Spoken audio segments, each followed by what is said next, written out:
Assalamualaikum warahmatullahi wabarakatuh. Waalaikumsalam warahmatullahi wabarakatuh. Teman-temanku yang saya cintai, marilah kita pertama-tama memanjatkan puji dan syukur terhadap Tuhan Yang Maha Esa yang telah memberikan rahmat dan hidayahnya pada hari ini sehingga kita dapat berkumpul pada tempat ini. Pada kesempatan ini saya akan menyampaikan materi tentang bahaya pergaulan bebas dan penyakit menular seksual yang mengintai. Perkenalkan, nama saya Tegar Raka Atalah. Saya dari Fakultas Keguruan dan Ilmu Pendidikan dari Prodi Bahasa dan Sastra Indonesia. Nah, pergaulan bebas secara umum adalah perilaku individu atau suatu kelompok yang menyimpang. Sikap menyimpang ini melewati batas dan aturan, kewajiban, tuntutan, syarat, dan perasaan malu. Pergaulan bebas sendiri diartikan sebagai perilaku menyimpang yang melanggar norma sosial dan norma agama.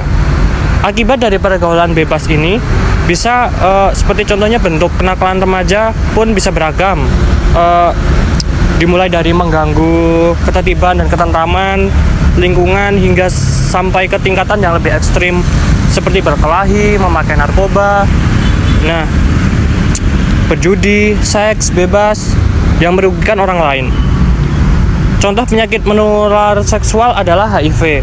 Seperti yang kita ketahui bersama, HIV atau Human Immunodeficiency Virus, yaitu virus yang memperlemah kekebalan pada tubuh manusia. Sedangkan AIDS atau Acquired Immune Deficiency Syndrome adalah sekumpulan gejala dan infeksi yang timbul karena rusaknya sistem kekebalan tubuh manusia akibat dari virus HIV tersebut.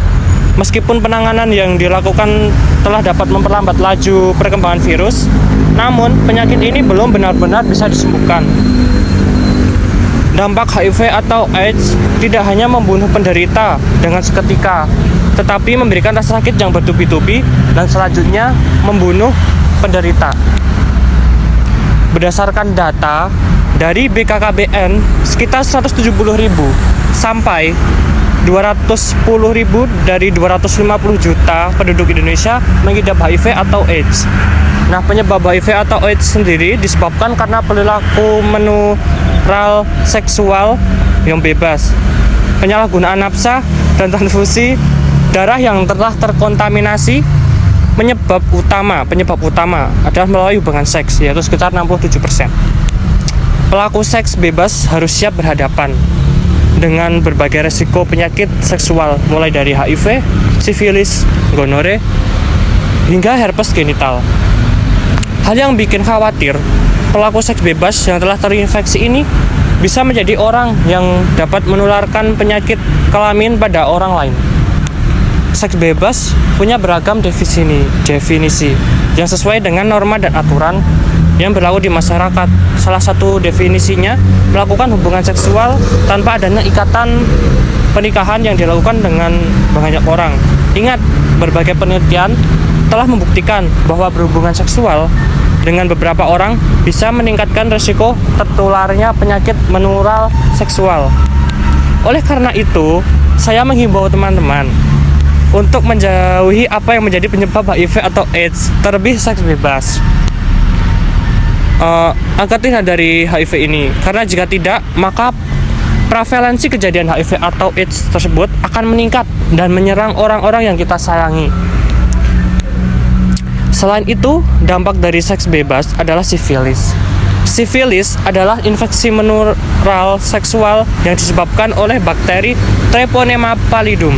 Sifilis dapat menyebabkan ruam pada alat kelamin, beberapa bagian tubuh, dan jika tidak terobati dapat menyebabkan kelumpuhan dan kematian.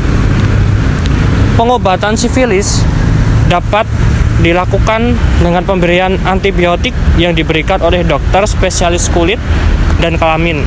Namun, sebelumnya, apakah di sini ada yang mau terkena penyakit ini? Ya. Tentunya tidak. Nah, oleh karena itu, lagi-lagi saya menghimbau teman-teman sekalian untuk menghindari seks bebas. Karena selain bahaya dosa, juga bahaya penyakit menghantui diri kita. Hadirin sekalian, agar kita terhindar dari bahaya seks bebas, maka lakukanlah hal-hal yang positif. sebagaimana kewajiban kita adalah belajar. Maka gunakanlah waktu kita dengan seperti berorganisasi. Nah, dalam bergaul harus selektif dan sadari bahwa hal tersebut sangat membahayakan diri kita dan orang lain. Hindari hal-hal yang dapat meningkatkan hawa nafsu. Lakukanlah hal-hal yang menjadi kewajiban kita dan katakanlah tidak pada seks bebas. Demikian pidato ini saya sampaikan, semoga dapat bermanfaat bagi kita semua. Mohon maaf bila ada kesalahan. Wabillahi taufiq wal hidayah. Wassalamualaikum warahmatullahi wabarakatuh. Waalaikumsalam warahmatullahi wabarakatuh.